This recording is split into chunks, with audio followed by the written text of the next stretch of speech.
मानसी ये दूध का गिलास निधि के कमरे में दे आ। उसकी परीक्षाएं चल रही हैं। दूध पिएगी तो पढ़ने में भी मन लगेगा। अपनी सास आरती जी की बात सुनकर मानसी अपना खाना छोड़कर पहले दूध देकर आ गई। वो अपनी खाने की थाली से दोबारा खाना खाने लगी थी कि आरती जी बुदबुदाने लगी, सारा टाइम खाने में लगा देगी तो घर का बचा खुचा काम कब करेगी। खाना तो इतने आराम से खाती है जैसे कि अपने मायके में बैठी हो। अरे ये ससुराल है, यहाँ तो एक पांव पर खड़े रहकर गृहस्थी के धर्म निभाने होते हैं।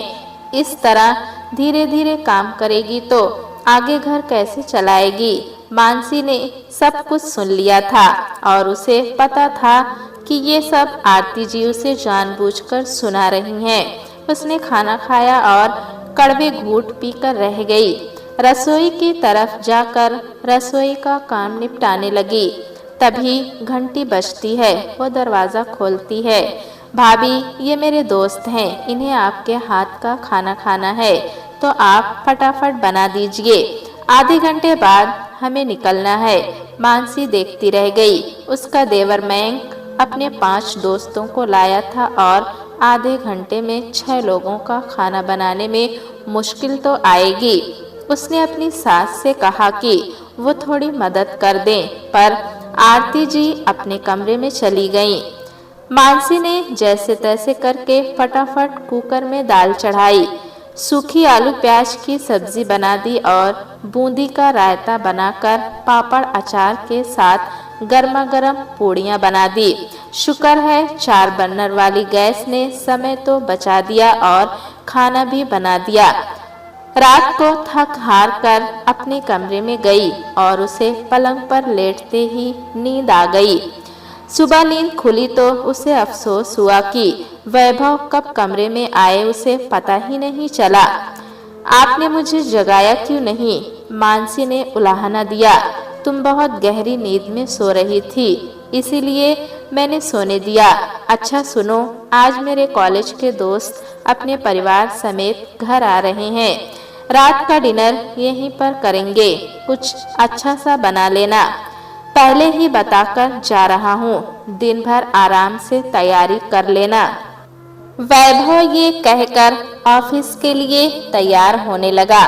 मानसी रसोई में गई और चाय नाश्ते की व्यवस्था करने लगी।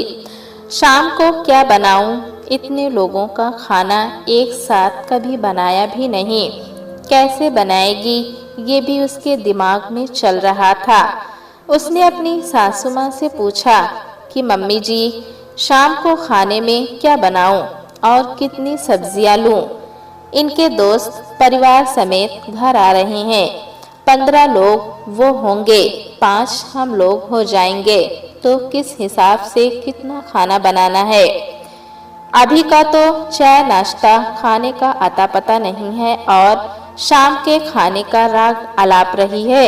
जल्दी से हाथ चला, तेरे ससुर जी पार्क से आते ही होंगे, उन्हें आते ही नाश्ता चाहिए तुरंत। मानसी कुछ न बोल सकी और वो अपने सुबह के कामकाज और रसोई निपटाने में लग गई। अभी 4 महीने पहले ही शादी हुई थी। मानसी अपने भावी ससुराल को लेकर बहुत ही उत्सुक थी। उसे लग रहा था कि छोटा सा परिवार है तो सब कुछ अच्छा होगा। आरती जी जब भी मिलती बड़े ही प्यार से बात करती थी। उसे भी एहसास होता था कि वो अपने एक मायके से दूसरे मायके में जा रही है। निधि भी उससे फोन पर मीठी मीठी बातें करती थी। वैभव भी बड़े प्यार से बात करते थे उससे और देवर मयंक भी भाभी भाभी करते नहीं थकते थे। जब शादी के बाद उसकी विदाई हो रही थी तो माँ के कलेजे के टुकड़े हो रहे थे। माँ के आंसू थमने का नाम ही नहीं ले रहे थे और उसकी सास ने उसकी माँ को बहुत दिलासा दी थी। समधन जी, आप परवाह मत कीजिए, मैं इसे अपनी बेटी बनाकर ले जा रही हूँ। मेरी बेटी निधि की तरह ही मैं मानसी को प्यार और ममता दूंगी। आप बिल्कुल निश्चिंत रहिए। तब से मानसी की माँ को थोड़ी राहत मिली। साथ अपनी बहू के लिए ये शब्द कह दे वो ही बड़ी बात है। फिर जिसकी बेटी होती है वो माँ तो हर बेटी का दर्द समझती है। लेकिन मानसी ने जैसे ही ससुराल में कदम रखा, 2-4 दिन के लाड चाव के बाद उसकी सास ने उसे दिन में ही तारे दिखा दिए। सारे घर की जिम्मेदारी उसे सौंप दी। वो सुबह से रात तक सास ससुर ननद देवर पति के आगे पीछे घूमती रहती थी। उसके आते ही आरती जी ने काम वाली को भी छुट्टी दे दी। उसने वैभव से कहा भी था कि काम वाली आती है तो थोड़ा सहारा लग जाता है, पर वैभव भी इस मामले में अपनी मम्मी के आगे कुछ नहीं बोला। सुबह से दोपहर हो गई। मानसी ने फिर एक बार सलाह लेनी चाहिए, पर आरती जी भड़क गई। तुझे रसोई का काम ढंग से आता भी है या नहीं? 20 लोगों का खाना भी नहीं बना सकती तो तूने मेरे बेटे से शादी ही क्यों की? मानसी की आंखें भर आई। मम्मी जी, मुझे आपसे ये उम्मीद नहीं थी। आप तो मुझे बेटी बनाकर लाई थी, पर आपने तो मुझे बहू का भी हक नहीं दिया। बस इस घर की नौकरानी बनाकर रख लिया है। सारा काम अकेले करते करते मैं थक जाती हूँ, पर आपको मुझ पर जरा सा भी तरस नहीं आता। फिर आपने मेरी माँ को झूठी तसल्ली क्यों दी थी? मैंने कभी इतने लोगों का खाना नहीं बनाया तो मुझे कैसे आएगा? आपको तो अनुभव है, आप मुझसे बड़ी हैं। आपसे बस पूछा है। आज निधि ससुराल जाए और वो आपसे कुछ मदद मांगे या सलाह मांगे तो आप उसे भी इसी तरह से कहती। बेटी बोल देने से कोई बहू बेटी नहीं हो जाती है। बेटी के लिए दिल में जितनी जगह होती है, काश बहू के लिए थोड़ी सी होती। आपको बहू की परेशानी तकलीफों से कुछ मतलब ही नहीं है। उसे उसके हाल पर छोड़ दिया। मैं अकेली परेशान हो रही हूँ तो हो रही हूँ, पर आपको फर्क नहीं पड़ता। ये कहकर निधि कमरे में चली गई। उसने अपने आंसू पोंछे और अपना मोबाइल निकाला। फटाफट सारा खाना होटल से ऑर्डर कर दिया। आरती जी ने रसोई में आकर देखा तक ही नहीं, शाम को होटल से खाना आ गया और पीछे पीछे वैभव भी आ रहा था। ये क्या, इतना खाना किसने मंगाया है?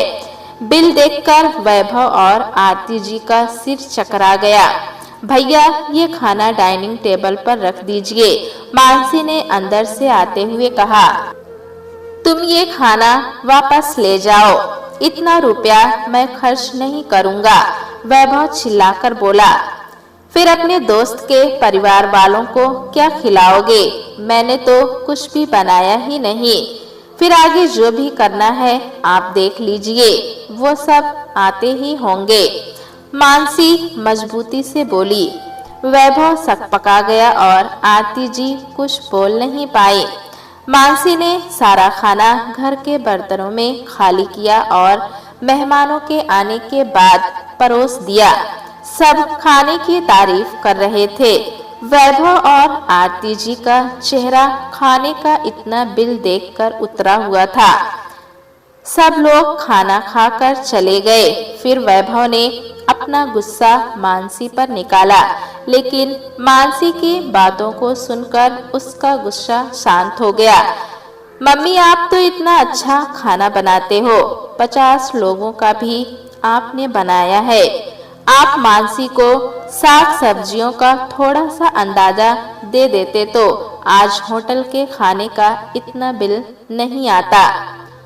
मानसी अब इसी घर की है।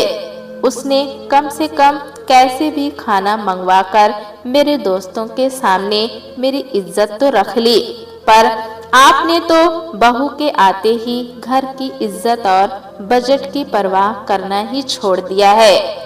अपने बेटे की बात सुनकर आरती जी को अपनी गलती का एहसास हुआ और उन्होंने अपना अहम छोड़कर धीरे धीरे मानसी को बेटी की तरह अपनाना शुरू कर दिया।